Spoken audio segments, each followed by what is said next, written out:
আমাদের সমাজে দেখা যায় অনেকে এনজিও থেকে কিস্তি নিয়ে ঘর বাড়ি তৈরি করেন, ব্যবসা পরিচালনা করেন। এটা হারাম হলেও অনেকে এটাকে হালাল মনে করেন। এটা হালাল না হারাম, এ বিষয়ে সমাজকে রক্ষা স্বার্থে কিছু বলুন। এরপরে প্রশ্ন হলো, বিয়ে করলে কি ভাগ্য পরিবর্তন হওয়ার কোনো সম্ভাবনা আছে? জানলে উপকৃত হবে। অন্য ধর্মের কোনো লোক কোনোভাবে মসজিদে টাকা দিয়ে থাকলে সেই টাকা মসজিদের কাজে ব্যবহার করা যাবে কিনা? বিয়ের দাওয়াত কি যার যার বাড়িতে বাড়িতে গিয়ে দিয়ে আসা সুন্নত? ঝড় বৃষ্টির সময় পুকুর আর ঘের খাল একটার সাথে আরেকটা মিশে যায়, মাছগুলো মিলেমিশে একাকার হয়ে যায়। এখন সে মাছগুলো কি খাওয়া জায়েজ হবে? কৃষক ভাইরা অনেক কষ্ট করে ব্যয়ের মাধ্যমে ফসল ফলান, কিন্তু ইঁদুর এই ফসলগুলো নষ্ট করে তাদের জীবন ব্যবস্থাকে কঠিন করে ফেলে। এমত অবস্থায় কারেন্ট দিয়ে এই ইঁদুরগুলোকে মারা যাবে কিনা? তাশাহুদ পড়ার পর শেষে যখন রাসূলুল্লাহ শব্দ আসে তখন কি সংক্ষেপে দুরূদ পড়তে হবে? তাশাহুদের মধ্যে আমরা পড়ি আশহাদু আল্লা ইলাহা ইল্লাল্লাহ ওয়া আশহাদু আন্না মুহাম্মাদান আবদুহু। প্রশ্নকারী প্রশ্ন হলো, রাসূলের নাম শুনলে তো দুরূদ পড়তে হয়, অতএব ওয়া আশহাদু আন্না মুহাম্মাদান, এই যে আমি বললাম আবদুহু ওয়া রাসূলুহু আমি পড়লাম, তো নবী সাল্লাল্লাহু আলাইহি সাল্লামের নাম এবং পদবি শুনলাম, উচ্চারণ করলাম, তাহলে দুরূদ পড়তে হবে কিনা?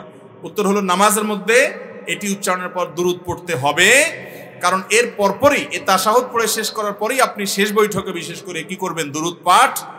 দ্বিতীয় বৈঠকে আপনি দুরূদ পাঠ করবেন না, কিন্তু আপনি শেষ বৈঠকে নামাজের শেষে একসাথে দুরূদ পাঠ করবেন। অতএব আলাদা করে মুহাম্মদ নাম আসলে আপনি কোরআন তেলাওয়াত যখন করবেন নামাজের মধ্যে, তখন মুহাম্মদুর রাসূলুল্লাহ ওয়াল্লাযীনা মাহু আশিদ্দাউ আলাল কুফার এই আয়াত যখন পড়বেন মুহাম্মদ নাম আসবে, আপনি আয়াত থেমে রেখে সাল্লাল্লাহু আলাইহি সাল্লাম বলবেন না, বরং পরবর্তীতে সাল্লাল্লাহু আলাইহি সাল্লাম বলবেন।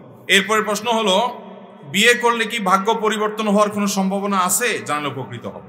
যুবক যারা বিয়ে করেন নাই, বিয়ে করার মাধ্যমে ভাগ্য সুপ্রসন্ন হওয়ার বা পরিবর্তিত হওয়ার সুযোগ আছে কিনা? আমরা কোরআন খুললে দেখতে পাই আল্লাহ রাব্বুল আলামিন বলেছেন, ওয়া আনকিহুল আয়ামা মিনকুম ওয়াস সালিহিনা মিন ইবাদিকুম ওয়া ইমাইকুম ইন ইয়াকুনু ফুকারা ইউগনিহিমুল্লাহু মিন ফাদলি। আল্লাহ অভিভাবকদেরকে নির্দেশ করেছেন, তোমরা তোমাদের অধীনস্থদেরকে বিবাহ শাদী দাও, তারা যদি একটু টাকা পয়সার অভাব অনটনের টুকটাক টান থাকেও, তাহলে আল্লাহ তাআলা তাদেরকে বিয়ের পর তাদেরকে সচ্ছলতা দান করবেন। এর মানে এই না যে আপনার কাছে মোহরও নাই, আপনার কাছে স্ত্রীর মোটামুটি ডাল ভাতের ব্যবস্থা করার কোনো অ্যারেঞ্জমেন্টও নাই, ঢাল নাই তরবারি কিছুই নাই, কিন্তু আপনি নিদিরাম সর্দার হইতে চাচ্ছেন, এই সুযোগ নেই।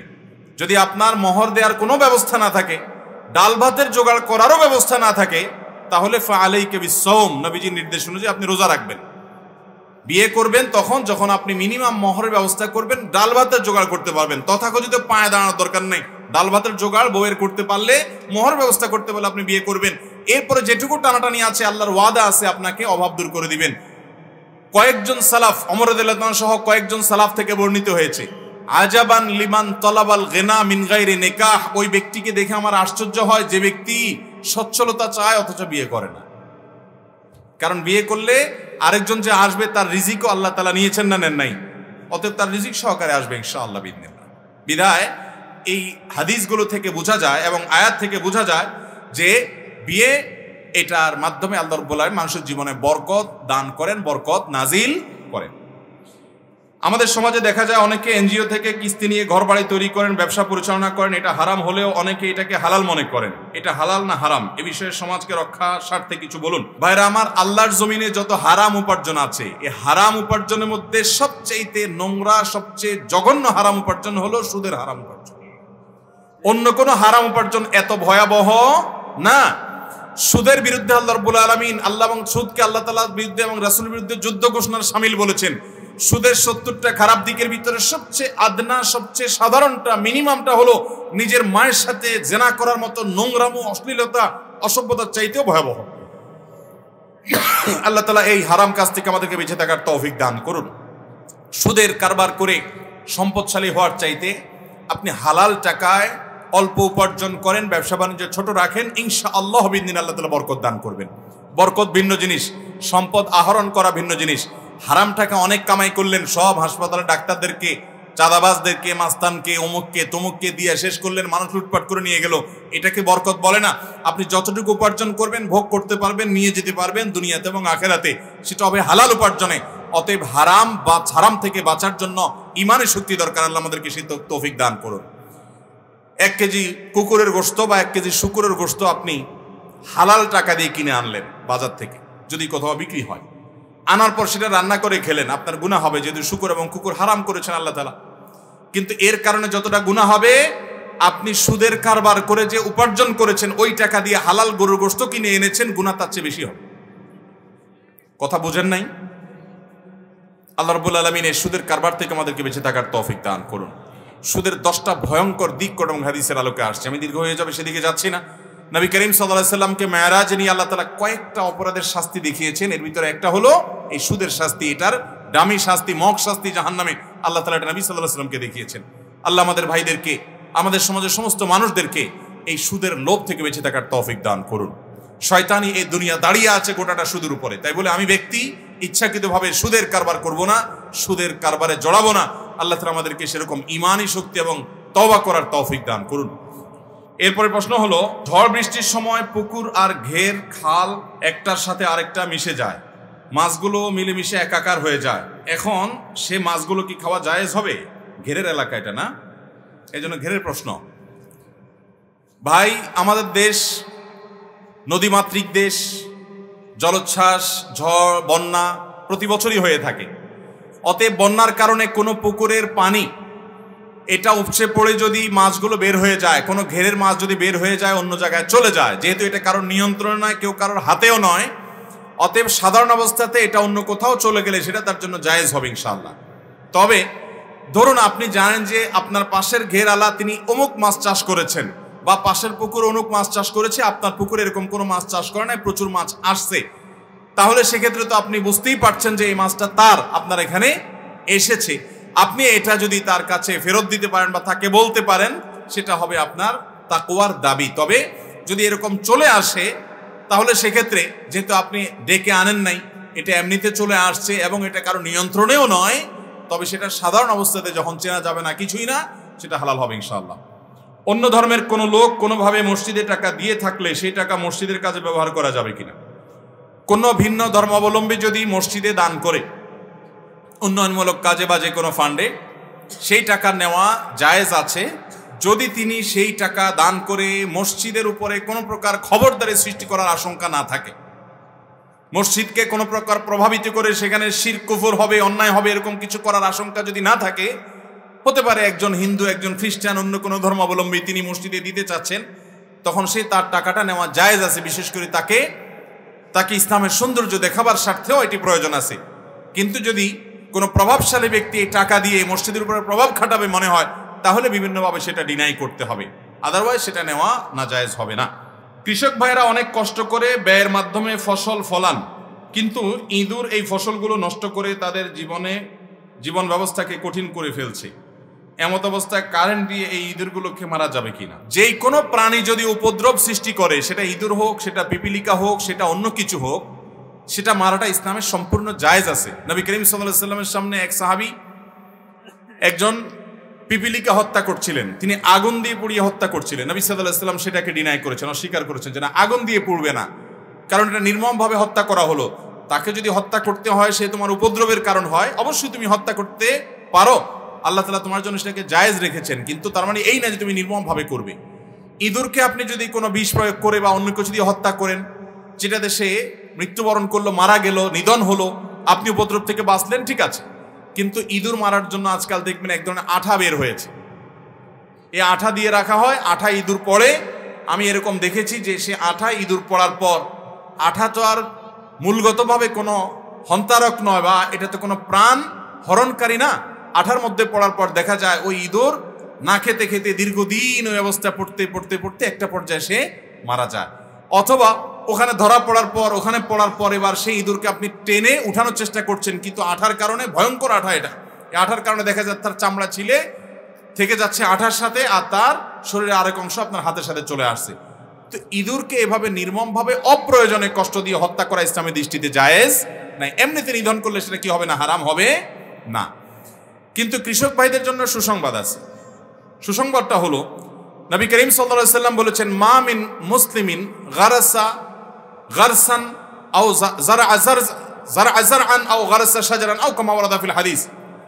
কোন মুসলমান যদি কোনো ফসল ফলায়, কোনো গাছ বৃক্ষ রোপণ করে, এবং সেখান থেকে ফাআকালা মিনহা ইনসানুন আও বাহিমাতুন, কোন মানুষ, কোন চতুষ্পদ জন্তু, কীট পতঙ্গ কেউ যদি সেখান থেকে খায় বা ওই গাছ থেকে উপকৃত হয়, ওই গাছের পাতা, ফল, মুকুল, ফসল কোনো কিছুই খাইলো, কোন প্রাণী খাইলো, বা এর ছায়া মানুষ বসলো, বা এখান থেকে অক্সিজেন মানুষ বা প্রাণী গ্রহণ করলো, যত রকমের উপকারিতা হবে এই সবগুলো ওই চাষিকে, ওই কৃষককে সাদাকার সওয়াব এনে দিবে।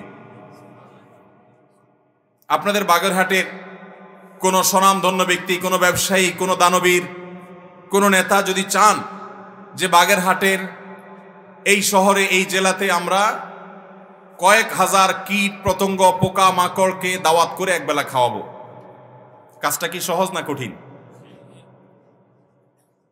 শুধু কঠিন না, অনেকটা অসম্ভব বলা যায়। দাওয়াত পাঠাবেন কিভাবে তাদের কাছে, আনবেনই বা কিভাবে, নিয়ন্ত্রণই বা করবেন কিভাবে? জটিল কাজ না। কিন্তু একজন কৃষক তিনি ক্ষেত করার মাধ্যমে, ফসল করার মাধ্যমে হয়তো তার কোনো পোকা, কোনো মাকড়, কোনো ইঁদুর বা অন্য কিছু তার ক্ষতি করে, ক্ষতি করলে তিনি ক্ষতি থেকে বাঁচার সে অধিকার ইসলাম তাকে দিয়েছেন, চেষ্টা করতে পারেন। কিন্তু তার এই ফসল থেকে পোকা মাকড় খায়, কীট পতঙ্গ খায়, মানুষ খায়, সবকিছু তারা খেয়ে শেষ করে না, তারা কিছু না কিছু তো টিকে, মানুষ খায়, প্রাণী খায়, চতুষ্পদ জন্তু, তারা অনেকে উপকৃত হয়, অক্সিজেনটা তো সবাই পাচ্ছে, যার কারণে একজন কৃষক যেই সওয়াব লাভ করতে পারেন, অনেক দানবীরও সেই সওয়াব লাভ করতে পারেন না। ইসলাম কৃষিকাজকে এইভাবে উৎসাহ দিয়েছে। নবীদের, রাসূলদের অনেকে, আমাদের নবী সাল্লাল্লাহু আলাইহি ওয়াসাল্লাম খেজুর গাছ লাগিয়েছেন, কৃষকের কাজ করেছেন, চাষাবাদের কাজ করেছেন। এবং নবী রাসূলুল্লাহ সাল্লাল্লাহু আলাইহি ওয়াসাল্লাম বলেছেন, কারোর হাতে যদি গাছের কোনো চারা থাকে, এদিকে সে যদি দেখতে পায় যে ইসরাফিল সিংহা ফুৎকার দিবে, সে যেন ওই চারাটা লাগিয়ে দেয়, সে যেন এই চিন্তা না করে এখন তো ফুৎকার দিয়ে পৃথিবী সব শেষ হয়ে যাবে, তাহলে এটা লাগানোর দরকার কি না, বরং সে সেটাকে লাগাবে এবং পরিচর্যা করবে, এর মাধ্যমে সে আল্লাহর কাছে সওয়াব পাবে।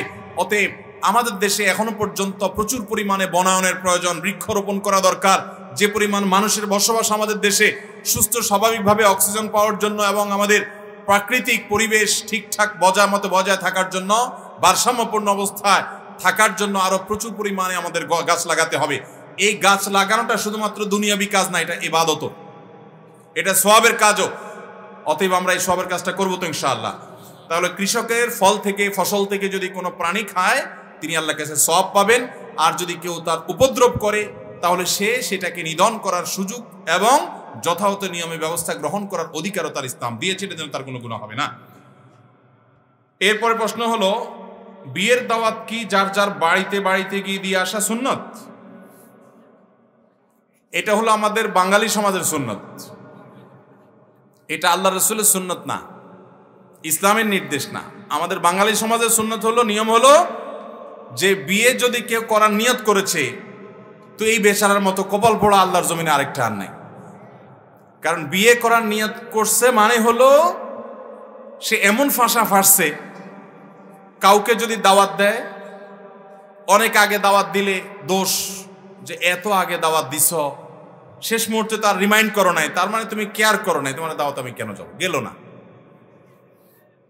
আবার একেবারে দেরি করে দাওয়াত দিছে, তো তুমি একেবারে শেষ মুহূর্তে আমাকে দাওয়াত দিছ, তুমি তো আমাকে মানুষ মনে করলা না।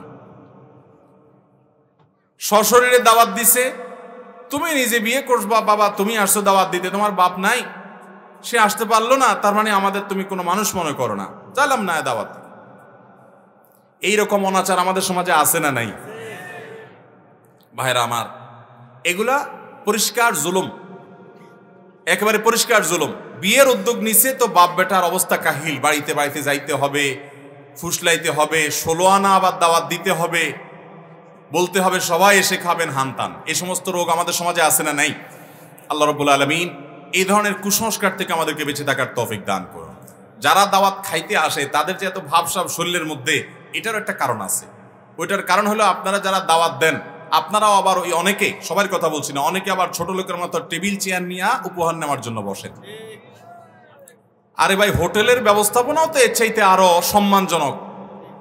বিয়েতে যে উপহার নেওয়ার কালচার, এটা যতটা অপমানজনক, হোটেলওয়ালা কিছু ভাত তরকারি রান্না করে সেটা বিক্রি করতে বসছে আর ক্যাশ নিয়ে টাকা নেওয়ার জন্য বসছে, এই বেচারা তার চাইতে আরো সৌজন্যতামূলক আচরণ করে, আরো ভদ্রতা দেখায়। কারণ সাধারণ নর্মাল হোটেলগুলোতে দেখা যায় খাওয়া দাওয়া করার পর যাওয়ার সময় এরপরে বিলটা দিতে হয়, এত হয়েছে।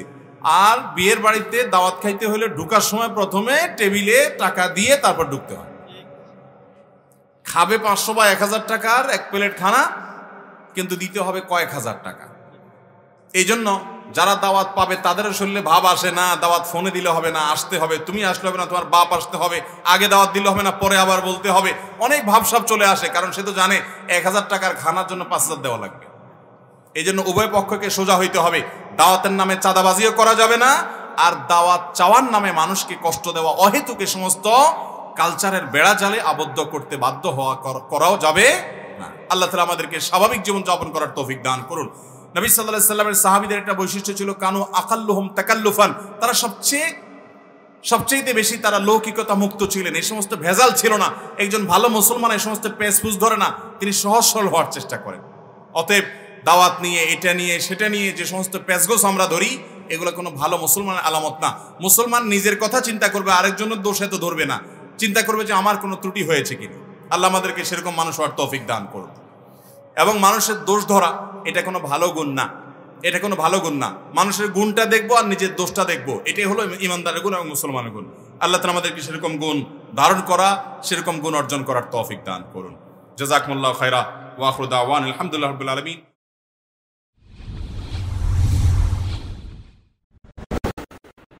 ইউ টার্ন ওয়াজ মিডিয়া, ঘুরে দাঁড়ানোর অঙ্গীকার।